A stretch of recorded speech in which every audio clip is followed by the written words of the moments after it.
on the water, an adventure around this great brown land and beyond.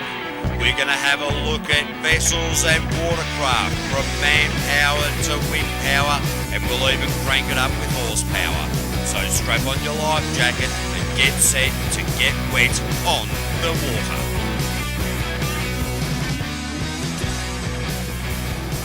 G'day and welcome to On the Water for another rip snorter of a week. We are once again down at McPherson Park in Melbourne to check out the V8 Jet Sprint boats.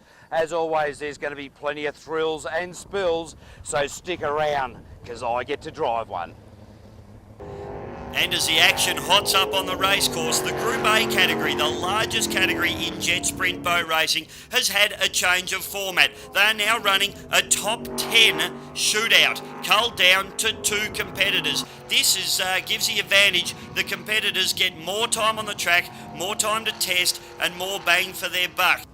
The top 10 shootout format really puts the pressure on drivers, navigators and their teams. They need to put their best foot forward and post one of the best 2 times out of the top 10 boats to put themselves into the final. Ted Sigidus in the Triple X machine, the B team, got into the top 10 by the skin of their teeth and then posted a 50.259. Brooke Dixon in the True Blue 2 machine was the next runner, and she posted a blistering time of 46.913. And the Black Betty team, who made it into the top 10, unlike their sister ship Bambalam, had a fantastic run with Brendan Mueller at the wheel with a 50.303. Rob Coleman was the next guy to put it all down on the water in the Ton of Guts machine, but unfortunately wasn't quick enough to get it into the finals with a 50.774. Mick Carroll's beautifully prepared Racing Addiction, one of the nicest paint jobs on the jet sprint circuit, put in a time of 49.635. Rodney Krause's So Confused machine was the next boat to hit the water, and they were chasing Brooke Dixon's fast time. They came through in a time of 48.134. Fonzie Mueller put these beautiful Triple X machine onto the water and put himself provisionally into the top 2 with a 47.496, but still 4 runners to come. And with the pressure of the top 10 shootout really starting to heat up, Doan Racing was the next boat on the course, but unfortunately Rowan Smith had to put his boat back on the trailer, posting a time of 48.025.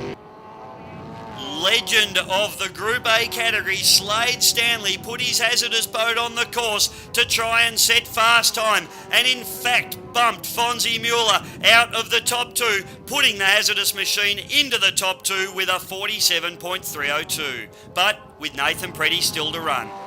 Professional V8 supercar driver Nathan Preddy put the Dixon Racing prepared True Blue 2 machine on the course and posted fast time with a 46.067, bumping out Slade Stanley and making the top 2 himself, Nathan Preddy, and Brooke Dixon.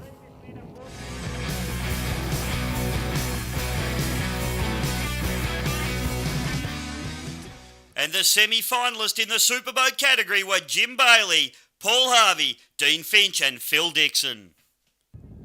And the hammer goes down in the Jim Bailey owned and driven bag 'em up machine, and he lights it up off the line. This boat's been very, very quick all weekend, and he needs to do the numbers to try and this thing into the final. Gorgeously prepared machine. Jim Bailey now sweeps down through the bottom of the course and accelerates hard up through the centre. The boat looking very settled at the moment. In fact, he's running fast time as we speak. The boat comes down up the top of the course across some of that bumpy water, bouncing back there off the tyres and the retaining walls there. Jim Bailey's really got the bit between his teeth now, and he's putting everything he can down in the water. Really stuffs the nose of the boat in the G-forces. Oh, in fact, he's lost the boat and he's put it up on the bank. Jim Bailey, ladies and gentlemen, is out of the game.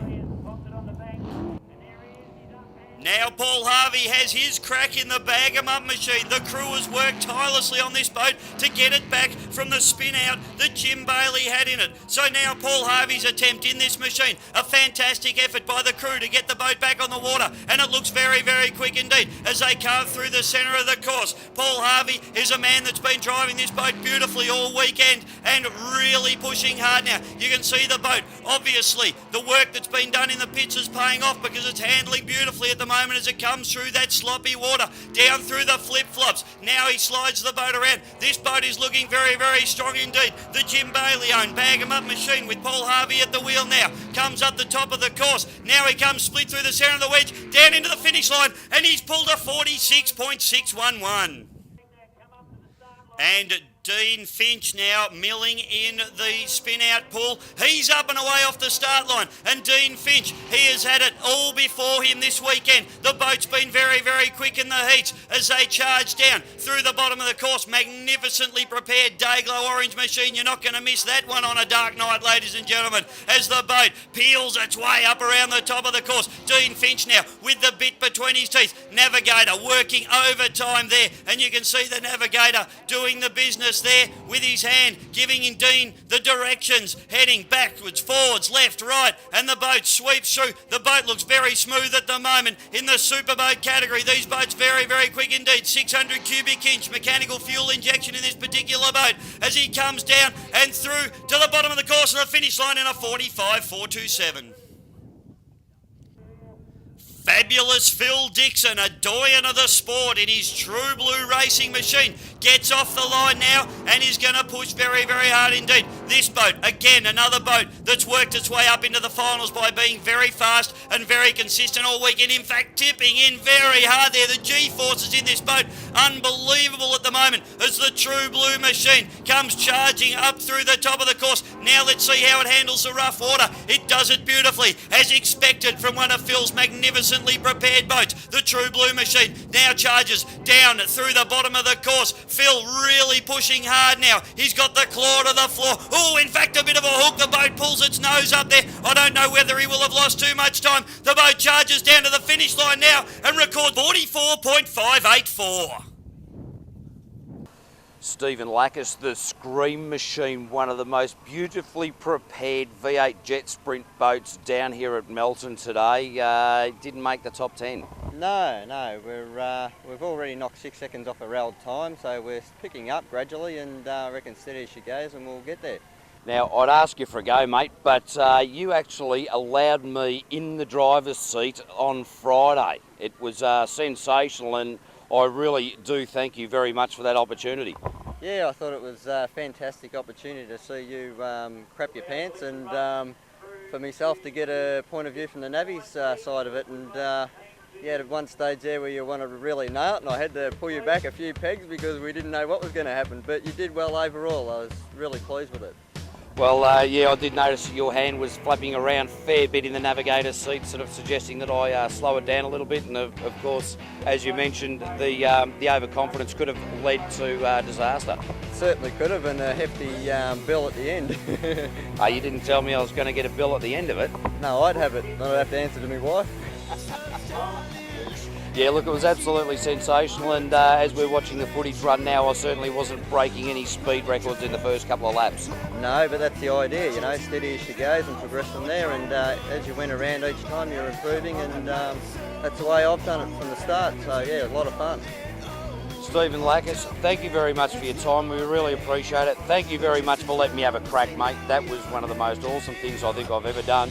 And we'll certainly see you at the pointy end in years to come, or in meetings to come, I'm sure. Without a doubt. Yeah, it was a pleasure having you in the boat, and yeah, I've enjoyed the whole lot of you. If you don't reckon that's fun, there is something seriously wrong. That is cool. I've had a go with Phil Dixon. I've had a go with Peter Freckles in the passenger seat. Driving these things is just way better than... Well, that's it for another week. We hope you've enjoyed the show. So whether you're hanging off the wire or winning a national titles or even sailing over the horizon, remember, a bad day on the water is better than a good day at work. See you next week.